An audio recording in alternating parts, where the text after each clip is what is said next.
for one to be his wife. And so he mentions this episode when Vishwavasu happened to see Devahuti and fell from his aircraft. Now, let's have a little bit of a closer look at this. So in Srila Prabhupada's purport, he is commenting that the word harmya, it refers to a very big palatial building. And this description, it actually has significance, right? If we look at some of the artists' depictions, right, of ancient palaces here on the screen, these are, according to various details that are given in the Vedas, we can see that these structures, they bear a remarkable resemblance with today's fancy palaces, right? Here's another slide. So on the left here, we have one of our modern palatial structures, and on the right, we have the one that represents ancient Indian palaces.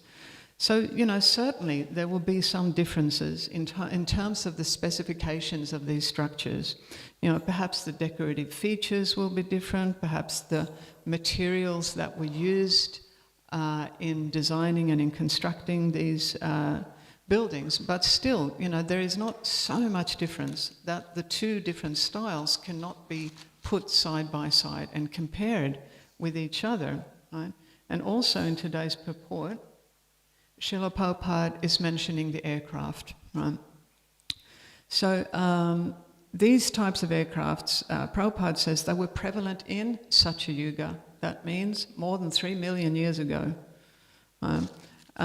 just as they are today in Kali Yuga. And so again, we have on the left, we have our modern aircraft, and on the right, we have the vimanas, the various descriptions of the vimanas in various pastimes.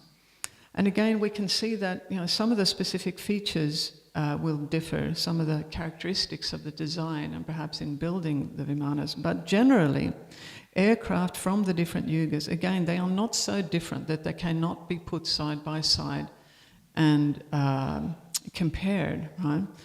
So aircraft from ancient days, they were designed for similar, if not the same purposes as today's aircraft, right? And they did take into consideration such as the comfort of the passengers, the speed of the flight, the maneuverability.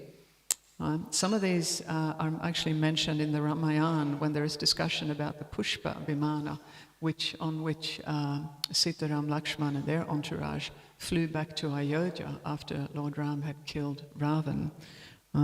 So now it is said that Lord Brahma, right, who is the engineer of our universe, he had actually developed several vimanas for some of the other demigods, and the shape of these, they use various features that incorporated designs that had wings, for example, that were in the shape of peacocks, like peacock's wings and eagles and swans. And other vimanas were said to be developed for the wiser human beings by great seer of Vedic knowledge at that time, and we know that from our various pastimes in the Srimad Bhagavatam. So I want to read you all a couple of excerpts that give specific descriptions of the vimanas from the different ages. Excuse me. Right, so, okay, now we're going to read, this is from Krishna book, right, from the chapter, The Battle Between Shalva and the Members of the Yadu Dynasty. Right, so this is the excerpt. Pradyumna, right, we know Pradyumna is Krishna's son to Rukmini. Pradyumna immediately counteracted the mystic demonstration occasioned by the airplane of Shalva, the king of Soba. By the mystic power of the airplane, Shalva had created a darkness as dense as night, but Pradyumna all of a sudden appeared like the rising sun. But still, the airplane occupied by Shalva was very mysterious. It was so extraordinary that sometimes many airplanes would appear to be in the sky, and sometimes there were apparently none. Sometimes the plane was visible and sometimes not visible, and the warriors of the Yadu dynasty were puzzled about the whereabouts of this particular airplane. Right, so that's from Dwarpa Yuga. That's really, in cosmological time, that's really just around the corner from Kali Yuga, where we are now. Okay, and this is an excerpt. This time we're discussing the Pushpaka Vimana from Treta Yuga. This is an entry from a Back to Godhead article from 2011 in the Vedabase. I couldn't quite catch the author. So it says, Vibhishan, right, we know who Vibhishan is. This is Ravan's youngest brother. Vibhishan swiftly brought the Pushpaka chariot, the astounding vehicle that Ravan had stolen from Kuvera. It was built by Vishvakarma, right? Vishvakarma is one of our celestial architects.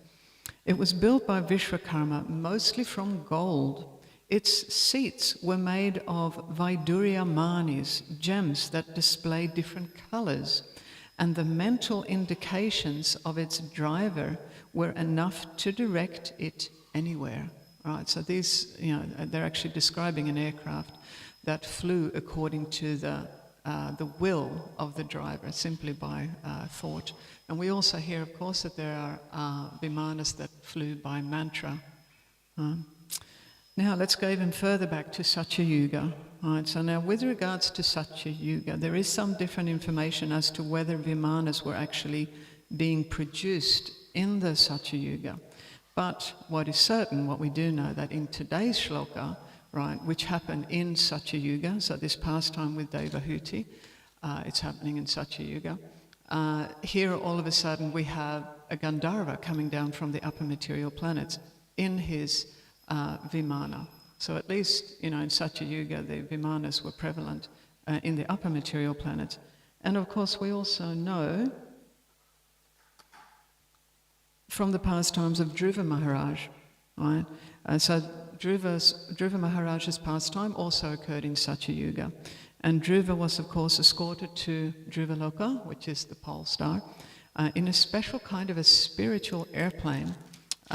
It was Nanda and Sananda came down, and Nanda and Sananda, they came down in this special airplane, and they are, of course, confidential associates of Lord Vishnu.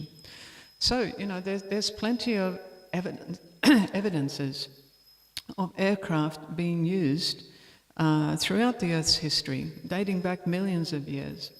Now, the significance of this, it is quite astounding actually for us to hear about this, and the reason why I'm going to discuss in a minute. But, as students of Srila Prabhupada, as disciples of Srila Prabhupada, we already know, right, because it's written in the Vedas that dating back millions of years ago, yes, there certainly were very advanced human civilizations, and the technology in those times was very advanced, right? So we already know this.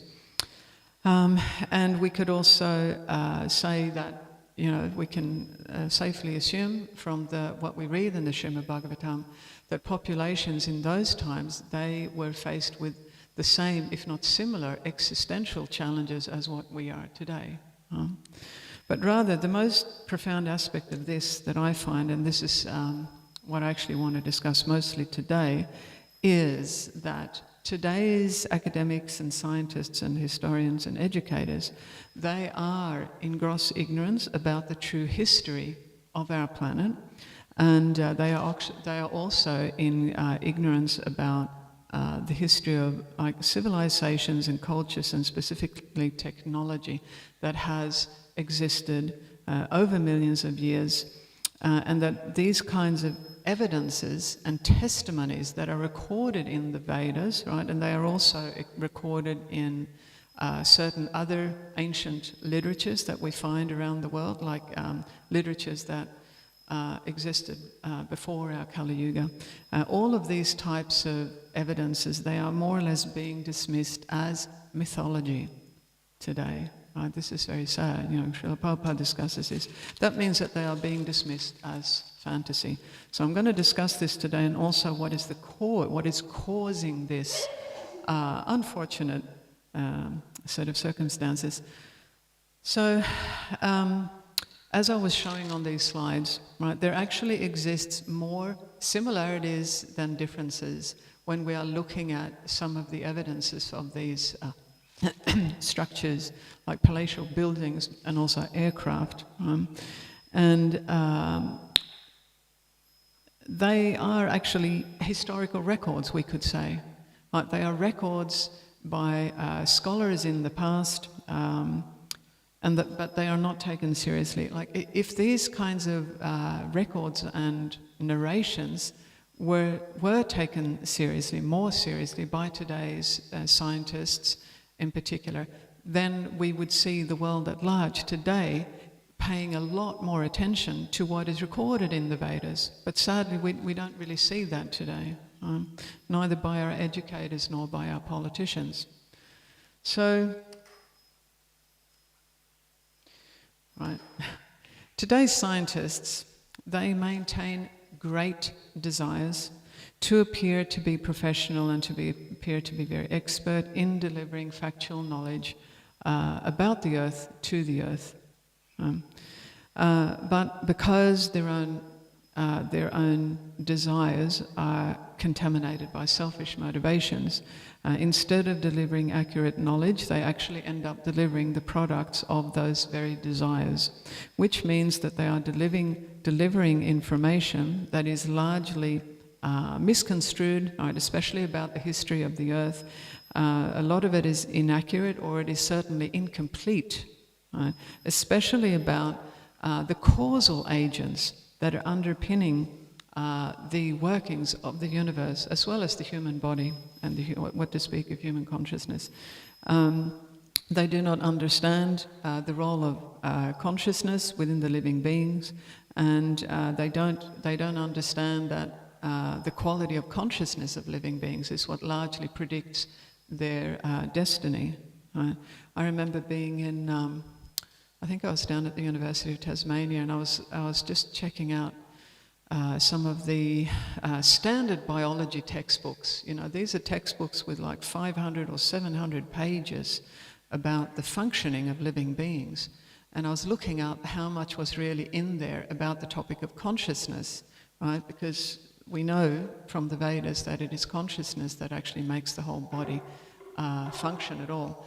And, you know, in these books of many hundred pages, there was like 2 or 3 paragraphs only about consciousness, and it didn't really say that much apart from, okay, well, you know, you're conscious, you know, when you're awake you're conscious, and when you're asleep, well, then you're not conscious. This was the main discussion on the topic of consciousness. So, you know, sadly, these individuals who the world is placing their faith in, these are the individuals that society is depending on to lead civilization towards prosperity and happiness. But, you know, as Srila Prabhupada says, it is simply a case of the blind leading the blind, because in Kali Yuga, the educators of society, right, the academics and the scientists, they are actually just as bewildered as the general population. Right? And because all of them are maintaining material desires, right? And when material desires are prioritized over spiritual desires, then the results of activity is increased suffering. This is unavoidable. So without giving any credit to the Supreme Lord, who is the real inventor, who is the real creator, they claim it for themselves, and they bask in the glory of the admiration that the world gives them. You know, sadly, this is the situation. So let's have a look at this next slide.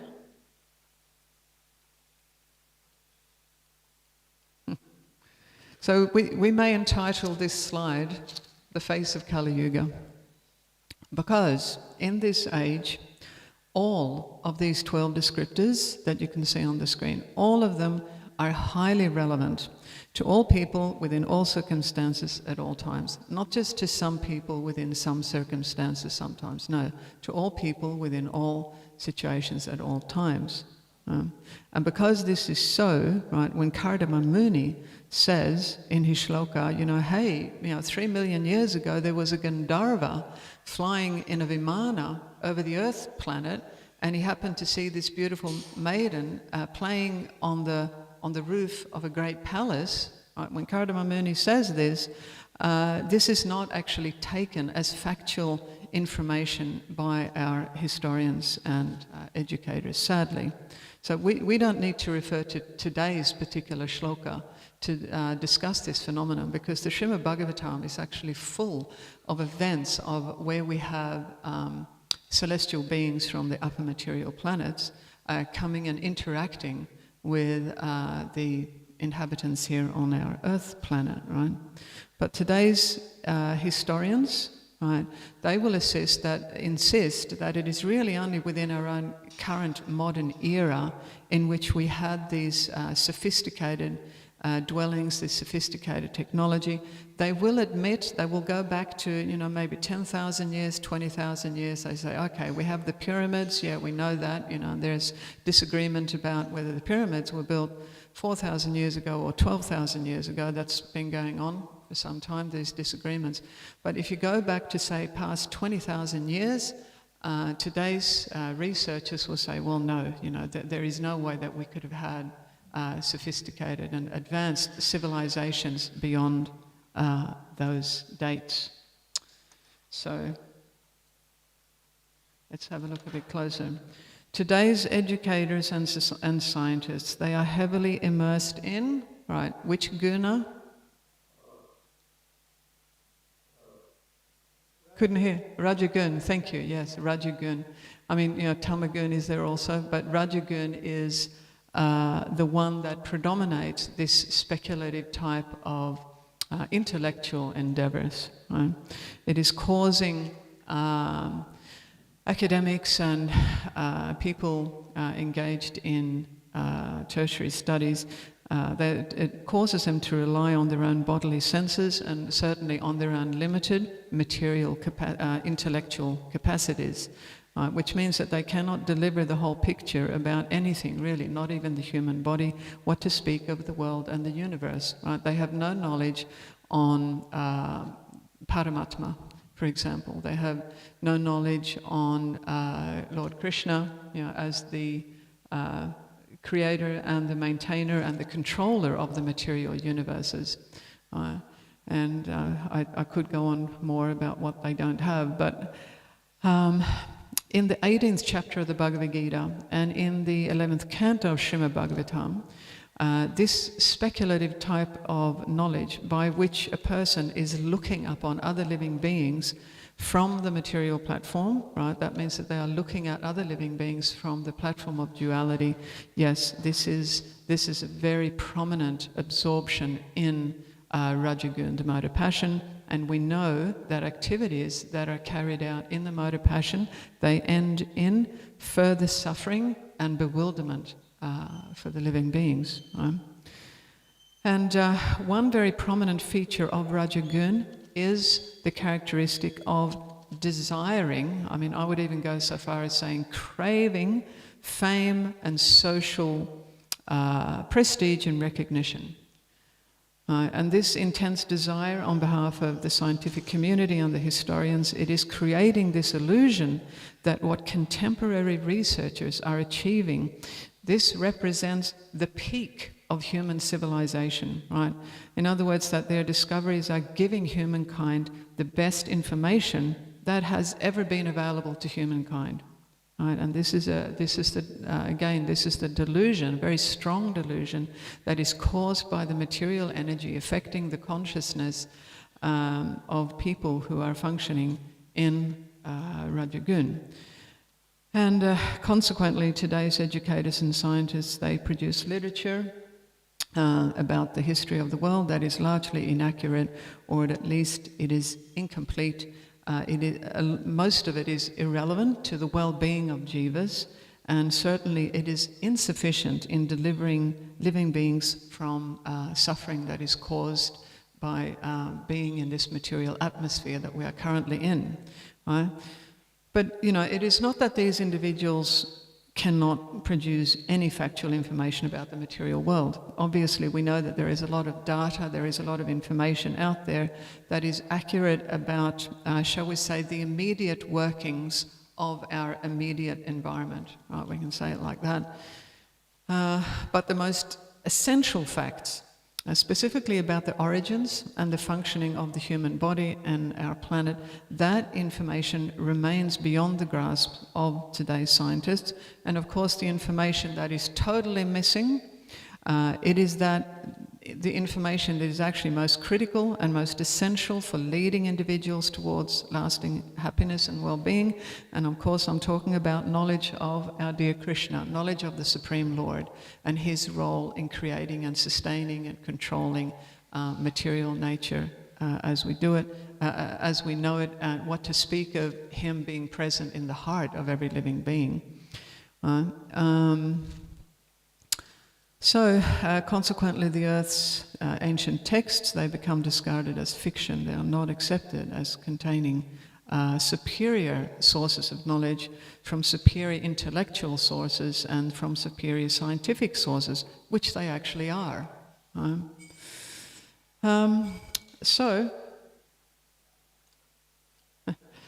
I remember a few years ago I came across a news item. Right? There was a scientist who had discovered a new species of bacteria, and he was very, very excited about this because he knew that this discovery, it would lead him to fame amongst the, within the world of scientists and chemists.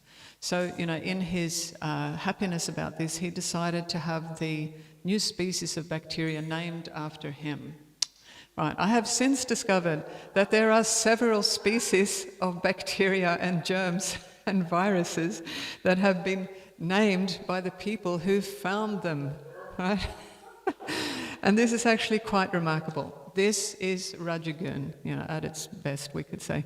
People's desire for fame and recognition is so great that they will happily give their name to entities such as these degraded life forms that spend their life swimming around in stool and urine just so that they can have a claim to fame, right? And be known as esteemed pioneers in scientific discoveries.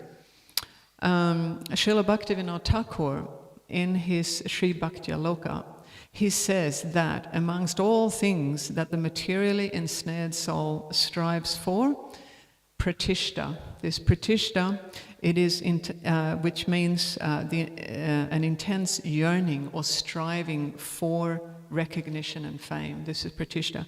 This, according to Srila Bhaktivinoda Thakur, is the lowest of all types of yearnings, and it is very, very difficult for the materially embodied jiva to give up. So, Srila Prabhupada, he has stated very concisely in his purport today that yes, skyscrapers and helicopters and private airplanes, etc., they did indeed exist millions of years ago. And as Vaishnavas, we accept Srila Prabhupada's statements. We have no reason to doubt Srila Prabhupada, and we also have no reason to doubt the commentaries of all our previous Vaishnava Acharyas. The Vaishnava Acharyas, they do have the ability to be able to see clearly and to distinguish fact from fantasy, and they also have the ability to deliver divine, superior knowledge to this earth for the benefit of all living beings. And certainly one of our duties as Vaishnavas is actually to uphold the legacies of our past acharyas and to teach the world at large that the information that is presented in the Vedas, it is not fantasy, right? It is not inaccurate, and it is not exaggerated, but it actually does represent the truth as it is. Okay, so I'm going to finish up there. That's all that I had prepared for today. And just wondering if anyone would like to make a comment or if they have a question on this topic. Yes, Kishori. Haribol, thank you so much for the beautiful class, Mother Padma. So I wanted to say two things. Yeah. The first is that, among scientists, what you have described is certainly true for the majority. And, I have been obviously in the medical field for a long time. So I've come across scientists who've also been in the mode of goodness. And, when they come to the point, names, I can't think of names right now, but, when they come to the point, for example, of explaining, like there's an atom. We know atoms from the Bhagavad Gita. And an atom is like the smallest building block of anything. And then when they come to describing, like, there's a neutron, there's a proton, there's a nucleus, which is the center of the atom, but inside the nucleus, there's a nucleolus, which is the center of the atom. And what powers the nucleolus, we know, is Krishna. but they haven't been able to figure it out. And, they've been humble enough to admit that. So that's one thing. The other thing is, when it comes to the point of where spirituality meets material creation, there have been many scientists, who've sort of admitted defeat and said, "Oh, I can't explain this," sort of thing. So that's what I found in my sort of journey so far in the medical spheres. The other thing I wanted to say is actually a bit interesting. It's a personal experience. It's about Vimanas. And so what happened is in 2023, early November, I was coming back from, I think I saw a Vimana, basically. And to give you the conclusion first, and I think it wasn't from the higher material planets, but from the lower material planets. And it was really interesting because I put a lot of thought into it, and that's the only conclusion I could come to. So I'll just describe what I experienced.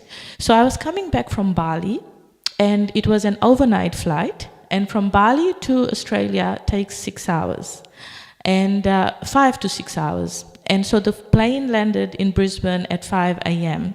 So it was a genuine overnight flight. And so it was about 2 a.m. or 3 a.m. and the moon was really high in the sky. I had a window seat and my mother was next to me. And it was a beautiful bright moon. You could actually see the moon reflected on the sea below. It was a clear night. And so, I was really admiring the view, having the moon high and seeing the reflection so far below and trying to see if I could see any, lights on the sea or things like that. There are a lot of fishing boats in Bali, actually. So I was trying to see, but it was too high up, so I couldn't. So around 3 hours into the flight, what happened is I saw this big structure and it was right next to the plane. Pretty close to the plane. It was actually reddish, rusty colored. And it had, it was exactly like the UFO pictures look like. And, so it was like 2 semicircles, two full circles, a little bit irregular. It had light bulbs all around it, the globe light bulbs all around, looked like that. And my mind thought, what is this? Is this a big ship? A big cruise liner that I'm seeing, because that's what it looks like. A cruise liner has lots of lights around, and then I thought, no, I can still see the sea right far below. That's the sea there. This is actually high up. And then I thought maybe it's a satellite, but a satellite would be too high up. So it wasn't, the plane doesn't fly that high. And then I thought, maybe it's whatever it is. But then my mom looked out and she said, what is that? And then the person in front of me started looking as well. And then I was about to grab my phone, but I thought if I look away, that thing's going to disappear. So I won't grab my phone. So I kept looking out, and all of a sudden, in a sudden burst of speed, it kind of just disappeared, wrapped up in some clouds. And to my mind, when I read the description in the Krishna book of this demon who was attacking Dwarka, and he was attacking somewhere, Salva, wasn't it? Yeah, and he had his reddish, rusty-colored airplane, which was made by the demons. To me, it looked exactly like something like that.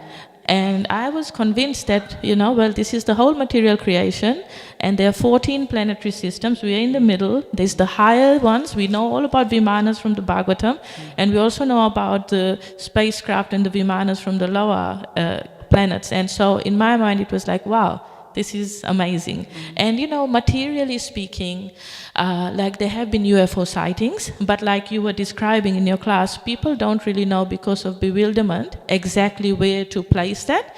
But because we have this higher knowledge from the scriptures, we can actually understand it. Thank you. I just wanted to share that.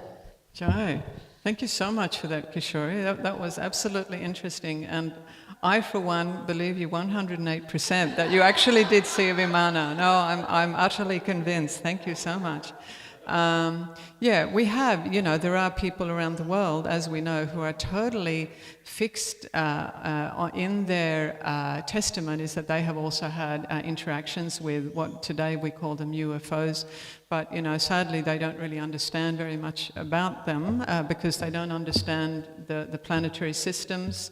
And as we were discussing, they don't really know the history, of this earth and just how, the very prominent role that Vimanas have played in the earth's history as well. They don't know that. But thank you so much for that comment. And yeah, just getting back to the very first comment that you made about, some scientists are in the mode of goodness. I also found that at the University of Tasmania, that some of the individuals that I was interacting with, just a very few of them, they are philosophical to the point that they have a bigger vision, a broader vision. But the but is that because the majority of the scientific community, it's all running on empirical research, and what that means is that they are publishing and they are teaching, going all the way down to our school kids. They are teaching about, especially on topics such as history and biology, things that have got huge gaps in it in terms of factual information. And we all know, I don't know if any of you follow the ID discussion, intellectual, what is it called? Again? Intelligent design, thank you. Yeah, that, going back 10 or 20 years ago, at least in America, and I think Australia follows, that you cannot teach any theory other than the theory of evolution. You're simply not allowed unless something is taught within a religion class, right? So any classes on tertiary or even high school levels where you are discussing species, biology, the evolution of life, then you have to revert to the standard teaching, even though, like you're saying, right, okay, so we have our few scientists who do predominate more in Sattva Gun, because they are in the minority, they do get pushed out by the predominating consensus, which is very firmly in Rajagun, which means that it has to have the ticks and crosses according to the empirical research method, and that means basically that everything gets done according to the five senses. If you can't see it, smell it, hear it, if you can't put it in a laboratory, process it in that way, then they will not teach it, whether or not they admit that there are gaps in our knowledge. This is actually the situation. Okay, look, thank you everyone so much. I don't know if anyone else had a question, but we are on 8:30, so I better finish up. Did somebody else have a super quick question? Yeah, Sadhana, yeah. Sorry? Sorry, go on. I wanted to know what happened to Vishva. Vishva, when he fell out of the plane, what happened to him? Don't have that information. You might have to find someone else to ask that from. That's true. That's true, actually. And Nava's wings, he would have just flown back on again. Yeah, there you go. Yeah, he probably could have recovered himself and reboarded his plane. Jai. Thank you very much, everyone. Grantaraj Srimad Bhagavatam Ki Jai, Srila Prabhupada Ki Jai.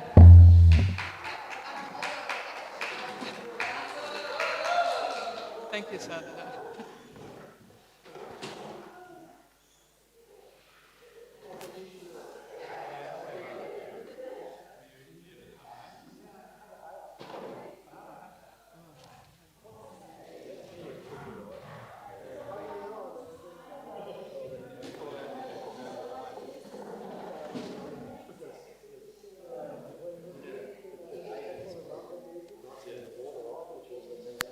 Oh, my pleasure, yeah.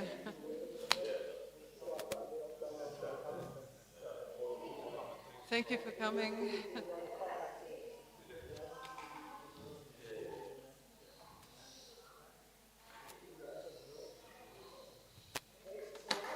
Oh, thank you. Hare Krishna, yeah. Sorry, do I know you? I can't recognize you.